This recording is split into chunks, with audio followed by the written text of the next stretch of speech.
and we'll talk to Gemma if you don't mind. Gemma, thank you for joining us. Now, Gemma is obviously a familiar face at Shrubberies, and I think your father, Gemma, who, beyond being very proud, will also be very upset that I've nabbed you for Sunday Night Live before he's managed to put you on his extremely popular Tuesday afternoon sessions. So I'm sure you won't be able to say no anymore. No, I have no excuse. But in addition to that, Gemma, you're a senior ward sister, aren't you? And you're on the front lines there in ICU at the moment. Yes. So this October I'll be qualified for about 10 years. My current job title is ward sister, but back in March our ward did shut down and hasn't reopened so that we could go and support critical care and the other COVID wards. So I was sent in the first lockdown to critical care. I then left for a few months to support one of the surgical wards, and then I came back in to ICU at the end of October, and I've been there since. Okay, now you and I spoke off air earlier today, and I think one of the things that you said, or you seem to indicate that when it comes to sort of asking people to go out there on those front lines of the ICU, not everybody volunteers first time. It's a tough experience, particularly at this moment in time for people. Yeah. You put yourself forward, not for the first time. Were there moments where you were scared to sort of to go to work, or is that not what you think about? So I think the first time I volunteered, the reason I volunteered is because I'd worked in critical care for about 4.5 years. So I had skills that could be used. I put myself forward first, not really thinking how much of a big thing this was going to end up being, very naively. It then turned out my ward shut and we were all going anyway. Second time round, I know there was a lot of staff that did struggle and really did not want to go back in. And because I'd already sort of been in, I sort of felt sort of prepared and I had skills that could be utilised. I sort of put my hand up and said, I'll go back. Yes, I was scared. I think the first time, the night before the first shift, I said to my husband, I said to Aaron, I feel like I'm going into battle. And the first time I put on all that PPE, I think I panicked. But then once you get in there, it's has sort of become my norm at the moment. And we've got the radio on in the background and we're spurring each other on and we're just doing what we do best and getting on with it in a way. Well, it's absolutely beyond heroic what you guys have done and how you've contributed to each and every one of us over the past 12 months particularly. You saw displays of people clapping for the NHS. There seemed to be mostly during the sort of spring and the summer, and rightly so. Perhaps for too long we bicker over the NHS in terms of decisions and economics behind it. We don't speak too highly of it, and not enough, I would say. How did that make you feel then? And now that that's kind of gone, a little bit forgotten, how does it make you feel now?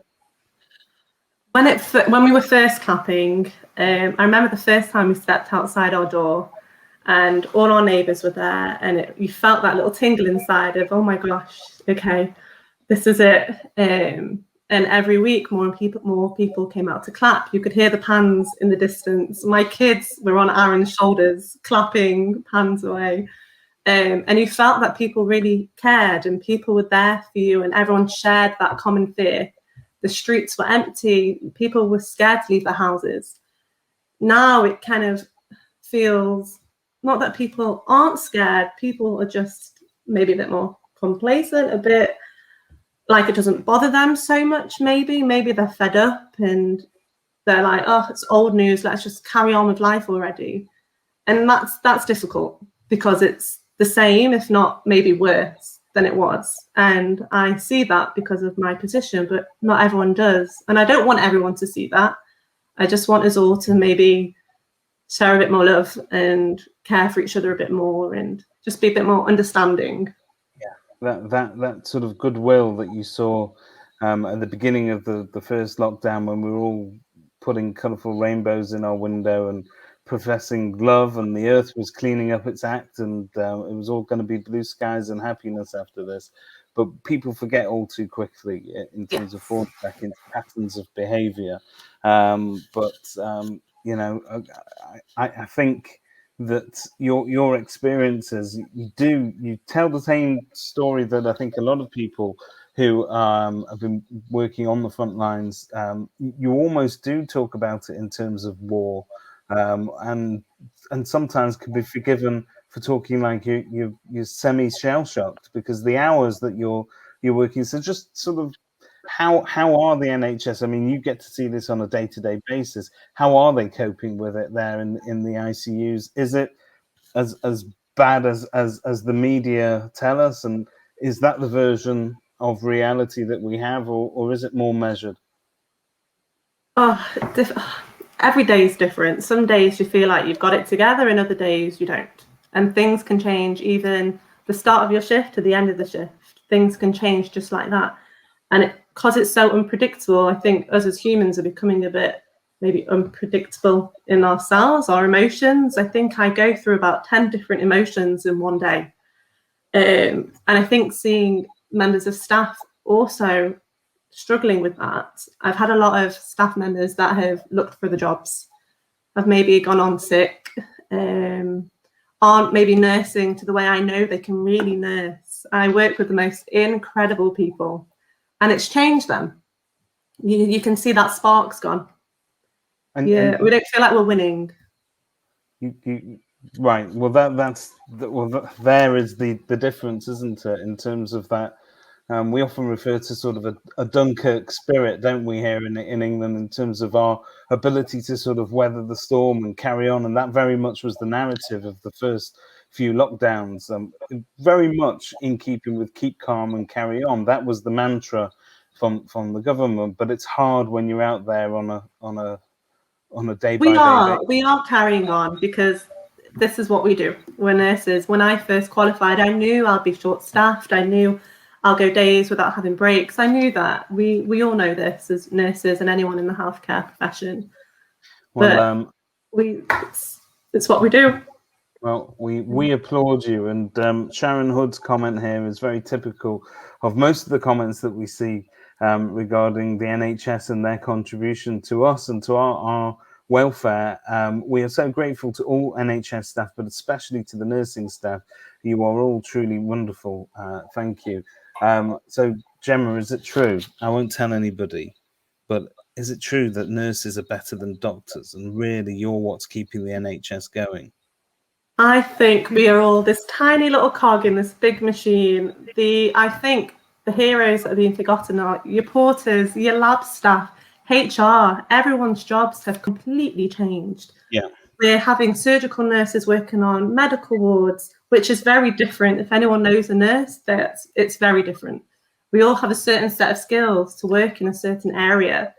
And we're all moving, Goldstone now, and we're all moving out of our comfort zone. And it's not just the nurses or the doctors, everyone, absolutely every single person in that hospital, the catering staff, everyone is so important. And we have a domestic that works and cleans up on the staff room area, and every day I thank him and I'm like, take some chocolates, because he keeps us, keeps everything nice and tidy so we can relax, and without him we wouldn't be able to unwind. So it's not just nurses, but thank you very much, Sharon, for that comment.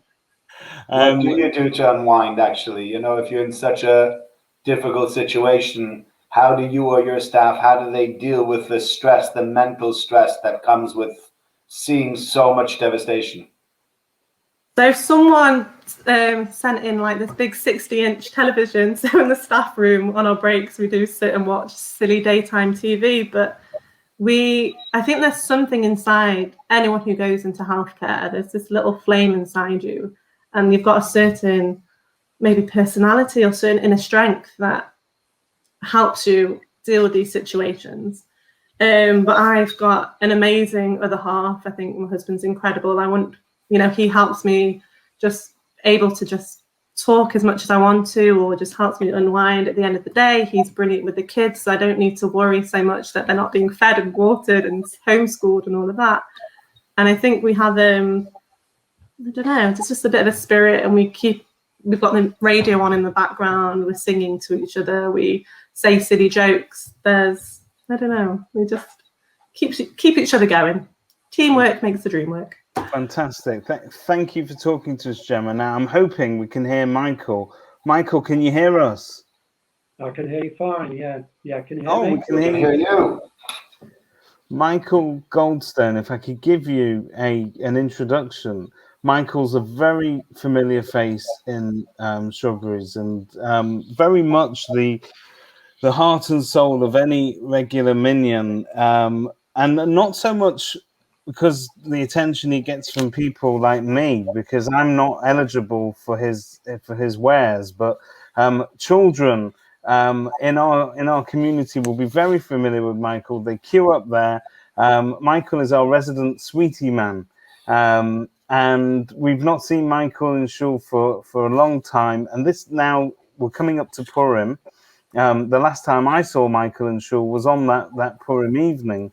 And it wasn't so long after that, Michael, that we got news that you unfortunately had contracted COVID, and you were virtually one of the first, if not the first, case of COVID that I heard of in our shul. It's great to see you back in in pink. You've got some colour in your cheeks, and I know it's taken you a great deal of effort to get there. Tell us a little bit about your experiences this time last year, Michael. Yeah, okay. I actually took ill on March the 17th, but prior to the 17th, I was not very well. And then on the 17th, I just couldn't breathe, and I had to call for an ambulance. They took me into an A&E and put me on oxygen, and then the following day, I was transferred to the ICU. I don't remember any of this, but I believe it was quite an experience because there was a security group that was sort of seeing me through. So they were protecting every door, every corridor, so nobody could get near me because it was highly contagious seemingly. And they took me up to the ICU. In the ICU, I was sedated and put into an induced coma. They put me on a ventilator for about 2 weeks, and then after that, they performed a tracheotomy on me, and they just gave me massive doses of oxygen. My kidneys deteriorated very rapidly, and I was put on dialysis for a few weeks. They were very concerned about my blood pressure because it was all over the place. 1 hour I was sort of high up, the next hour I was way down. I had massive problems with my heart rate, had blood transfusion, and unfortunately my lungs packed in as well, and I had a secondary infection. And what they did, they actually proned me. Now, for people that don't know what that means, they actually have a group of about 5 professionals, which includes a doctor and a couple of nurses and a physiotherapist. They lie me on my front, and they actually do swimming motions with me for about 8 hours. And this actually clears the fluid from my lungs. And that basically saved my life. And I did that about 3 or 4 times. I actually spent 7 weeks in the ICU, which is a tremendous amount of time. It's not usual that. And then I was transferred through to a ward. In hospital, I was actually in for about 14 weeks altogether. And then I was transferred through to the Killalea, which is a sort of a rehab place up in Bury. And then went home. And a week later, I was back in hospital with pancreatitis very seriously. I was in there for another week or so. I was home for about 2 weeks, then I was back in the NE again with further problems. So while I was in hospital, unfortunately, Iris contracted COVID as well, and she was in hospital for about 4 days. And then my son in London, he contracted it, and he had pneumonia, and he was in hospital for about 12 days. So you can imagine they went through absolute hell during that time. And also, because of COVID, Iris wasn't allowed to see me, and it was actually 2.5 months she couldn't see me. Wow. So some of the things that sort of helped was during my stay in the ICU, one particular nurse visited me on a regular basis, and it's someone I've known since she was a child. And she talked to me and held my hand, and I believe, and I don't remember it, this is a tremendous help when someone's in a coma. And also, when I was on the ward, there was actually a student nurse, a trainee nurse, and she was just unbelievable. And she spent hours and hours with me. She looked after me. She did whatever I wanted her to do. She talked to me, and she was brilliant. So that's my story in hospital. And then when I came home, I'd actually lost about 2 stone in weight. I couldn't walk at all. I had really severe muscle ache. So I couldn't do anything. I couldn't get in a chair or get out of a chair. Yeah. I couldn't go up the stairs, so I kept this down to sort of once a day. Iris had to help me upstairs. She had to undress me. Couldn't lift my arms up at all. And very slowly I started to regain strength.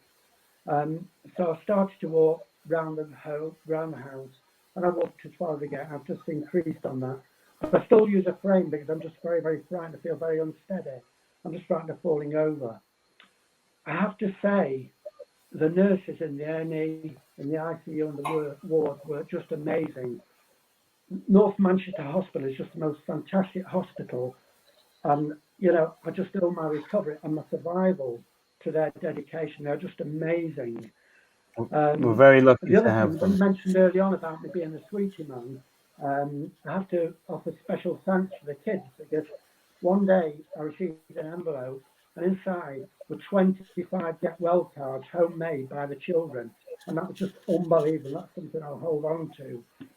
So that's based on my story. I'm sorry to go into graphic details, but one of the things I want to put over is don't put yourself in a situation where you're going to get COVID. You've got to follow the rules. You've got to have the vaccines. I'm so frightened for everybody else that they can do it. You know, I thought it would never happen to me, but it did. You know, fortunately, I've survived it. But please, please take care. So that's my story. Michael, I can tell you, it was a very emotional day when we all got the video, which I think was virtually our short definition of a viral video, but it was a video of you being clapped by all the NHS staff as they finally wheeled you out of that ward there and on to better things and onto recovery. But it was a very emotional moment just to see that, and we thank you very much for having the courage and the strength to tell us all about it, because at the end of the day, this is an extremely traumatic incident, and I know that it takes a lot to talk about it. You know, one of those things when you go somewhere that you think, well, I'm way out of the neighbourhood now, I'm never going to bump into anyone I know. Imagine ending up in ICU and then bumping into Gemma Lowe. Absolutely. Gemma is very, very special. I'm sure Gemma will tell you. Do you want to take over, Gemma? So I was the nurse that, I was the nurse that sat with Mike every day. The way ICU works is it's a one-to-one, one nurse to one patient. And I kept being assigned to look after Mike, and I couldn't do it. It was too close to home. So I used to... You take some time. Sorry. I used to just take 5 minutes. Me off, Gemma, as well. You started it. You made me cry. Hey guys, if we make the rabbi cry, I think it's a prize for everybody. I used to just take 5 minutes and just sit with you and hold your hand and just say all sorts of things. I think I said, once you're out of here, give my kids as many sweets as you want. I'll pay for the dental bill. But yeah, it was. And then the day you left was just amazing. Amazing. And I went to visit Mike at home, and he was sat outside his porch with Iris, and I think I just fell on the floor and cried because it was the most amazing thing to see him look amazing. Yeah. See, Michael, people were pleased to see you go for all the right reasons when you left North Manchester. We should actually add, by the way, that Michael, for many years himself, was a volunteer, and I've had many conversations with Michael about his great work that he had done in North Manchester General.